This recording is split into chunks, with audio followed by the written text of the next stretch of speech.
আওয়ামী ফ্যাসিবাদী সরকারের সঠিক নীতি ও পরিকল্পনার অভাবে দেশের কৃষক ও মৎস্যজীবীরা কাঙ্ক্ষিত উৎপাদন করতে পারেননি এবং ভালো থাকতে পারেননি বলে মন্তব্য করেছেন পররাষ্ট্র প্রতিমন্ত্রী শামা ওবায়েদ। রোববার ১৬ আগস্ট দুপুরে ফরিদপুরের নগরকান্দায় উপজেলা মৎস্য দপ্তরের আয়োজনে জাতীয় মৎস্যপক্ষ ২০২৬ উপলক্ষে পুনা অবমুক্তকরণ আলোচনা সভা ও পুরস্কার বিতরণী অনুষ্ঠানে প্রধান অতিথির বক্তব্যে তিনি এ মন্তব্য করেন।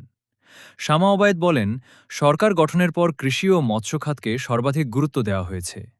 বর্তমান সরকার কৃষক, মৎস্যজীবী ও সাধারণ মানুষের কল্যাণে কাজ করছে। কৃষক ও মৎস্যজীবীদের জীবনমান উন্নয়ন এবং উৎপাদন বৃদ্ধিতে সরকার বিভিন্ন কার্যকর উদ্যোগ গ্রহণ করেছে। উপজেলা নির্বাহী কর্মকর্তা রেজওয়ানা আফরিনের সভাপতিত্বে অনুষ্ঠানে বিশেষ অতিথি হিসেবে উপস্থিত ছিলেন ফরিদপুরের জেলা প্রশাসক মাজহারুল ইসলাম, জেলা পরিষদের প্রশাসক আফজাল হোসেন খান পলাশ, পুলিশ সুপার শাহরিয়ার মোহাম্মদ মিয়াজি, নগরকান্দা সার্কেলের সহকারী পুলিশ সুপার মোহাম্মদ আল ফাহাদ ও নগরকান্দা থানার ওসি রাসুল সামদানি আজাদ।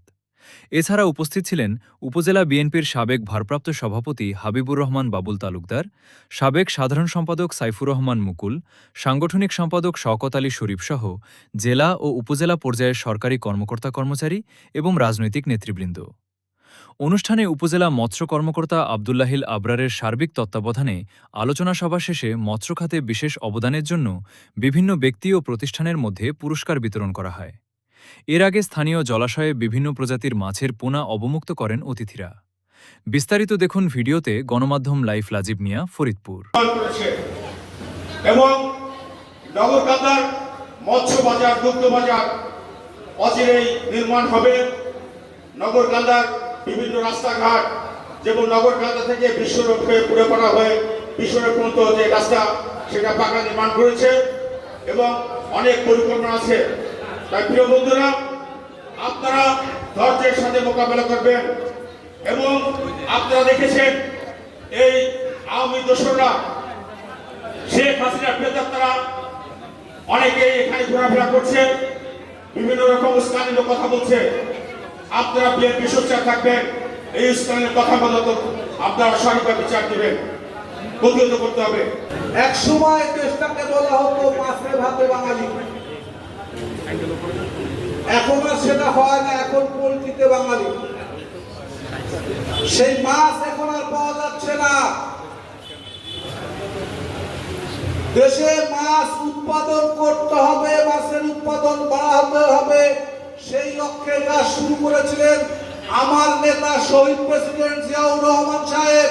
আজ থেকে 20 বছর আগে আমরা যারা ফরিদপুরে আমরা বাস করি, আমাদের দেশি মাছের জন্য কই, শিং, মাগুর, বাইম, ট্যাংরা মাছের জন্য আমরা বসে থাকতাম কবে নগরকান্দা থেকে মাছ আসবে। সেই পরিস্থিতি বর্তমানে নাই। আমাদের নদীতে কারেন্ট জাল এবং চাইনিজ জাল ব্যবহার করে শুধু বড় মাছ না, ছোট মাছ, জাটকা মাছ, রেণুপোনা থেকে শুরু করে শামুক, ঝিনুক যা আছে সবকিছু উঠিয়ে নিয়ে আসছে, যার ফলে মৎস্য উৎপাদন কিন্তু চরমভাবে ব্যাহত হচ্ছে। সুতরাং মাছের এই বাস্তুসংস্থান এবং জীববৈচিত্র্য রক্ষায় আপনারা মৎস্যজীবী যারা আছেন তারা আন্তরিকভাবে এগিয়ে আসবেন। বাঙালিরা ছিল আগে মাছে ভাতে বাঙালি, সেই জায়গায় আমরা এখন এসে গেছি ডাল ভাতে বাঙালি। তো এই যে আমাদের পুরনো ঐতিহ্য, এই পুরনো ঐতিহ্য ফিরিয়ে আনবে এবং আমিষের চাহিদা পূরণ করবে। মাছ চাষের বিপ্লব আনার কোনো বিকল্প নেই।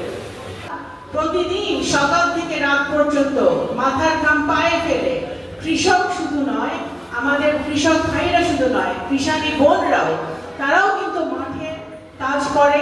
তারা যারা মৎস্য চাষী, তারা তাদের মৎস্য উৎপাদনের জন্য তারা সকাল থেকে রাত পর্যন্ত কাজ করে। এই চরম সত্যটা উনি অনুধাবন করতে পেরেছিলেন বলে সর্বাধিক গুরুত্ব দিয়েছেন আমাদের তৃণমূলে, আমাদের কৃষক এবং মৎস্য চাষী ভাইদের উপরে। নগরকান্দা সাতটার প্রেক্ষাপটে এবং ফরিদপুরের প্রেক্ষাপটে আমি বলতে চাই যে অবশ্যই আমাদের অনেক সুযোগ আছে, যে সুযোগের সদ্ব্যবহার গত 17-18 বছরে আমরা করতে পারি না।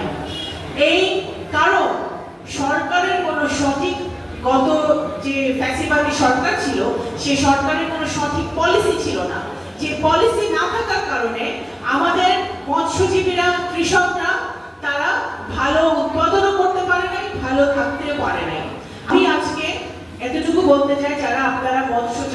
করছেন বা এটাকে একটা জীবিকা হিসেবে আপনারা নিয়েছেন, এই জীবিকা যেন আপনারা ভালোভাবে নির্বাহ করতে পারেন এবং মৎস্য ব্যবসায়ীরা যেন ভালোভাবে এই ব্যবসাটা করতে পারে, সেই জন্য অবশ্যই আমরা আমাদের মৎস্য চাষী এবং মৎস্য ব্যবসায়ীদের পাশে দাঁড়াতে হবে।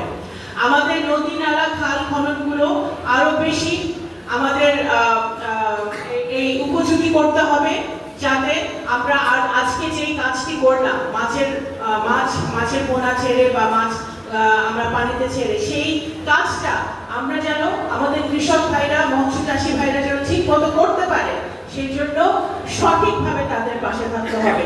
আমি মনে করি, আমি বিশ্বাস করি যে সরকারের এই উদ্যোগ যে আমরা গ্রহণ করেছি, এই উদ্যোগ অব্যাহত থাকবে এবং আমাদের এখানে যারা কর্মকর্তারা আছে তাদেরকে আমি অনুরোধ করবো যে আপনারা সর্বশক্তি দিয়ে আমাদের মৎস্য চাষীদের পাশে থাকবেন।